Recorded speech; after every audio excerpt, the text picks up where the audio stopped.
Hello बच्चों, चलिए प्रश्न को देखते हैं। प्रश्न है, सिस ट्रांस समझौता किस आणविक सूत्र के वर्ग समतली संकरों में पाई जाती है? ए तथा बी एक संयोजी लिगेंड है, यानी कि एक दंतुर लिगेंड है।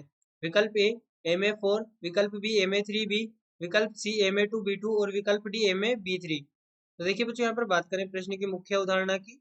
मुख्य अवधारणा तो बच्चों यहाँ पर समझें कि सबसे पहले तो हमें यहाँ पर जो दिया गया है, जितने भी हमें चारों यौगिक दिए गए हैं, ये यहाँ पर कोऑर्डिनेशन नंबर 4 के हैं।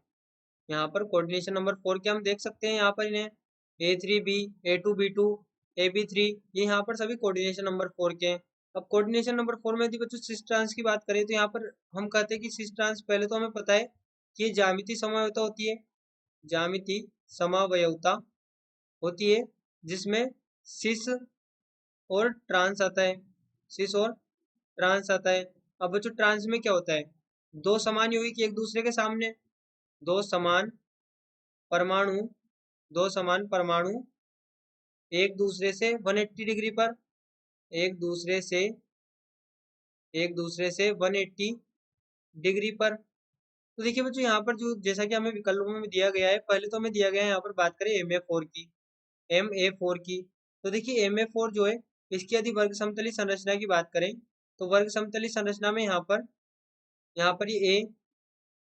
ए और यहाँ पर ये इस प्रकार से होगा। क्योंकि बच्चों यहाँ पर हम पहले तो ज्यामितीय समवायता जो देखते हैं DSP2 में देखते हैं, जो कि वर्ग समतली होता है। क्योंकि sp3 में यहाँ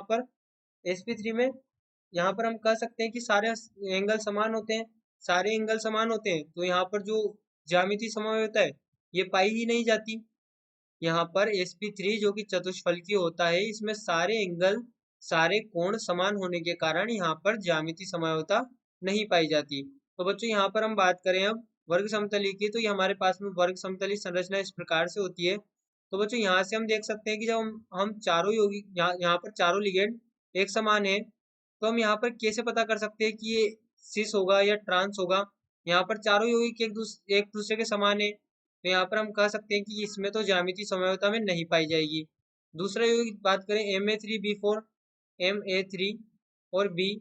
तो बच्चों यहाँ पर Ma3b की बात करें तो जो Ma3 और B है, यहाँ पर देखिए जब इसकी बात करेंगे तो हम यहाँ पर लिखेंगे सेंट्रल मेटल आयन।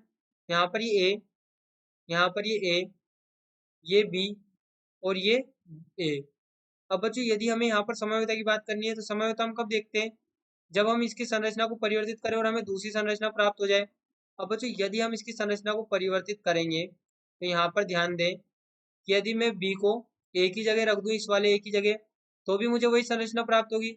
यदि मैं इस वाले एक ही जगह रख दूं तो भी मुझे सेम वही संरचना प्राप्त हो जाएगी वापस से। तो यहाँ पर हम कह सकते हैं कि ये भी ज्यामितीय समवाय भी नहीं दर्शाएगा।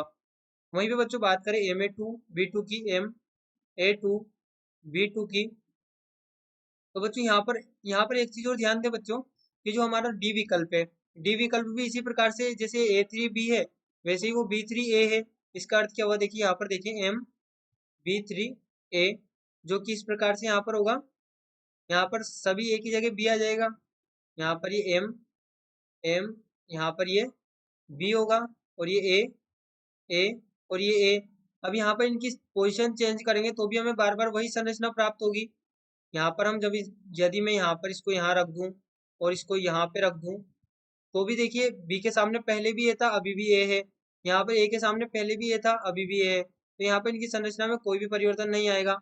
लेकिन बच्चों बात करूँ यहाँ पर Ma2b2 की, तो देखिए Ma2b2 किस प्रकार से होगा? M A, यहाँ पर ये A, ये B और ये B। अब बच्चों यहाँ पर देखिए ये जो संरचना है, इस संरचना को यदि मैं यहाँ पर परिवर्तित करूँ, यहाँ पर इस संरचना को परिवर्तित करूँ तो यहाँ पर मुझे कौन सी संरचना प्राप्त होगी? देखिए यहाँ पर इस प्रकार से मुझे संरचना प्राप्त होगी। ये यहाँ पर ये इस प्रकार से होगा M, जो कि सेंट्रल मेटल आयन है। अब बच्चों मैं ऐसा करता हूँ कि यहाँ पर जो B है, इस B को यहाँ पर रख दें और यहाँ पर फिर हम क्या करें कि ये A यहाँ पर लिखा था, यहाँ पर इसे को इधर लिया है और इसे को इधर लिया है। तो बच्चों यहाँ से हम देख सकते हैं कि ये जो हमारे पास संरचना है, ये भी इसी प्रकार की सेम संरचना है। यहाँ पर ये भी सेम संरचना है। लेकिन बच्चों अब हम क्या करें यहाँ पर कि ये जो B था, इस B को हम यहाँ पर रखें और इस B को यहाँ पर इसके सामने रख दें। ये वाले B को हम यहाँ पर ले जाएंगे और इस ए को यहाँ पर ले आएंगे। तो देखिए यहाँ पर ये संरचना किस प्रकार से परिवर्तित हो गया। अब देखिए यहाँ पर हम देख सकते हैं कि जो बी है, बच्चों हम यहाँ पर देख सकते हैं कि जो बी है वो बी से 180 डिग्री पर है।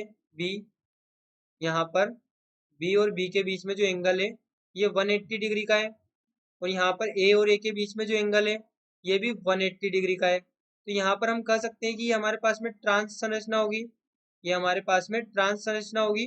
और बच्चों ये हमारे पास में सिस संरचना होगी, ये हमारे पास में सिस संरचना होगी। और जहाँ पे यहाँ पे ए और बी के बीच में एंगल 180 डिग्री का है, यहाँ पर ये हमारे पास में ट्रांस संरचना होगी। तो यहाँ से हम कह सकते हैं बच्चों की जो सिस ट्रांस समव्यता में देखने को मिलेगी वर्ग समतली DSP2 में, वो यहाँ पर हमें विकल्प सी Ma2B2 में देखने को मिलेगी। इसलिए हमारा विकल्प सी सही उत्तर होगा, जिसमें कि हमें Ma2B2 में ज्यामितीय समव्यता यानी कि सिस ट्रांस देखने को मिलेगा।